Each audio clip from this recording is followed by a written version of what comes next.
அனைத்தையும் சுமக்காதே. ஜென் துறவிகள் இருவர் தொடர்ந்து பெய்த மழையினால் ஒரு குடிசையின் கீழ் வெகு நேரமாக நின்று கொண்டிருந்தனர்.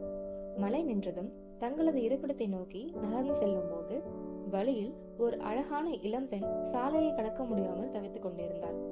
இதை கண்ட துறவிகளில் ஒருவர், "என்ன ஆயிற்று பெண்ணே, ஏதேனும் உதவி தேவையா?" என்று கேட்டார்.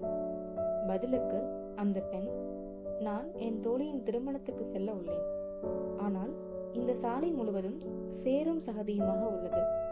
நடந்து சென்றால் நிச்சயம் என் அழகிய பட்டுப்பாவாடை பாழாகிவிடும்" என்று கூறி வருந்தினான். "கவலைப்படாதே, என் தோள்களின் மீது ஏறிக்கொள். நீ சேர வேண்டிய இடத்தில் உன்னை சேர்த்து விடுகிறேன்" என்று கூறிவிட்டு அவளுக்கு உதவி புரிந்தார். திரும்பி வரும் வழியில் தன்னுடன் இருக்கும் மற்றொரு துறவி கோபமாக இருப்பது போல அவருக்கு தோன்றியது. "ஏன் என் மீது கோபமாக உள்ளீர்கள்?"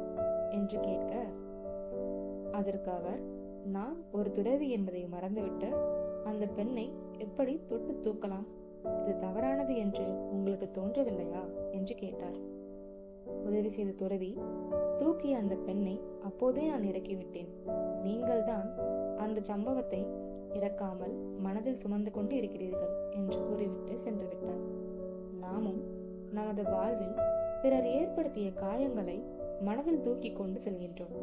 எது முக்கியம், எது தேவையற்றது என்பதை பகுத்து பார்க்க தெரிந்துவிட்டால் வாழ்வு என்றென்றும் ஆனந்தமே.